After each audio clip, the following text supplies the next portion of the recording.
রাজপুরে নির্বাচনী আবহে প্রচারের সূচনা করলেন সোনারপুর দক্ষিণ বিধানসভার তৃণমূল কংগ্রেসের প্রার্থী লাভলি মৈত্র। বুধবার সকালে রাজপুরের ঐতিহ্যবাহী বিপত্তারিণী মন্দিরে পুজো দিয়ে নিজের প্রচার অভিযান শুরু করেন তিনি। এদিন সকাল থেকে মন্দির প্রাঙ্গণে ভিড় লক্ষ্য করা যায় দলীয় কর্মী সমর্থকদের। পুজো দেন লাভলি মৈত্র এবং এলাকার মানুষের শান্তি ও মঙ্গল কামনা করেন। পুজো শেষে তিনি জানান, মানুষের আশীর্বাদ নিয়েই তিনি এবার নির্বাচনী লড়াইয়ে নামছেন। এলাকার উন্নয়ন ও সাধারণ মানুষের পাশে থাকার বার্তাও তিনি দেন। স্থানীয় সূত্রে জানা যায়, প্রতি নির্বাচনের আগেই প্রার্থীরা এই মন্দিরে এসে পুজো দিয়ে প্রচার শুরু করেন। সেই ঐতিহ্য বজায় রেখেই এবারও লাভলি মৈত্র বিপত্তারিণী মন্দিরে পুজো দিয়ে প্রচারের সূচনা করলেন। তিনি আরও জানান যে 2021-এর নির্বাচনে তিনি যখন মনোনীত হন তখনও তিনি কিন্তু এই মন্দিরে পুজো দিয়েই তার যাত্রা শুরু করেছিলেন, তাই এবারও তার অন্যথা নয়। এবং তিনি মায়ের জন্য শাড়ি নিয়ে আসেন, মাকে দক্ষিণা দেন এবং এখানে সুন্দরভাবে পুজো দিয়ে তারপর কিন্তু মানুষের সাথে যোগাযোগ করেন। আসুন দেখে নিই তিনি সরাসরি কি বললেন আজকের এই পুজো দেওয়া নিয়ে।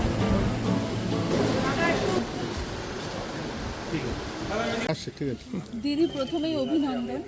সামনেই বিধানসভা ভোট, কতটা প্রস্তুত নিচ্ছেন? আমরা সবসময় প্রস্তুত থাকি, কারণ আমরা সারা বছর মানুষের পাশে থাকি, মানুষের জন্য কাজ করি, মানুষকে পরিষেবা দিই, সুখ দুঃখে মানুষের সাথে থাকি। তো এখনও আমরা প্রস্তুত লড়াইয়ের জন্য। এই 2026-এর ভোটে এবারে আপনার জেতার পরে কি বার্তা দেবেন সাধারণ মানুষের? কি প্রতিশ্রুতি যেগুলো রক্ষা আছে করবেন?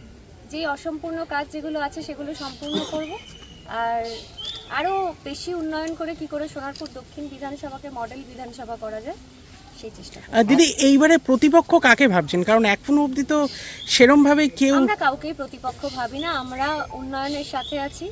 আমাদের নেত্রী, আমাদের মুখ্যমন্ত্রী, আমাদের দিদি সারা বছর 365 দিন মানুষের কথা ভাবেন, নিরলস মানুষের জন্য পরিষেবা দিয়ে যান। মানুষের কি করলে বাংলার মানুষ ভালো থাকবে, এত প্রকল্প মানুষকে দিয়েছেন। তো আমরাও জানি যে সেই উন্নয়নকে সাক্ষী রেখে, উন্নয়নকে সাথে নিয়ে আমরা আগামী দিন মানুষের আশীর্বাদ নিয়ে এগিয়ে যাব। মায়ের কাছে কি প্রার্থনা করলেন আজকে? মায়ের কাছে আমি আগেরবারও 21 সালে যখন প্রথম প্রার্থী হয়েছিলাম, সোনারপুরে যখন প্রথম আমি পা রেখেছিলাম, তখনও মায়ের কাছে আশীর্বাদ নিয়ে আমি আমার প্রচার শুরু করেছিলাম। তারপরে এই 5 বছরে বহুবার মায়ের কাছে এসেছি, সোনারপুরবাসীর জন্য প্রার্থনা করেছি, সবাই যেন ভালো থাকে, সব মানুষের জন্য ভালো চেয়েছি, ভালো প্রার্থনা করেছি। আজকে মায়ের কাছে এসেছি আশীর্বাদ দিতে, কারণ আমার প্রচার শুরু হবে। প্রচারের আগে মায়ের আশীর্বাদ নিয়ে আমি সবার কাছে। আগেরবারে আপনি যে ভোটে জিতেছেন, এবারে কি সেই এটা মার্জিন পেরিয়ে যাবে? আমরা আশাবাদী যে মার্জিন বাড়বে। কি বার্তা দেবেন সকলের জন্য? সকলকে এটুকুই বলবো যে মানুষের এখন সিদ্ধান্ত নেওয়ার সময় এসছে, সঠিক বিচার করার সময় এসছে, যে বাংলার মানুষ কাকে রাখলে বাংলার মানুষ ভালো থাকবে এবং বাংলা কার হাতে সুরক্ষিত আছে এবং সুরক্ষিত থাকবে, এই বিচার বিবেচনার সময় এসছে। এবং আমরা আশাবাদী যে মানুষ সঠিক সিদ্ধান্ত নেবেন, তারা উন্নয়নের পক্ষে থাকবেন এবং আমাদেরকে আশীর্বাদ দিয়ে আগামী দিনে যাতে আমরা মানুষের জন্য আরও কাজ করতে পারি, পাশে থাকতে পারি, সেই সুযোগ করব। সোনারপুর দক্ষিণে ভোটারদের উদ্দেশ্যে কি বলবেন? সবাই আমাকে আশীর্বাদ করবেন।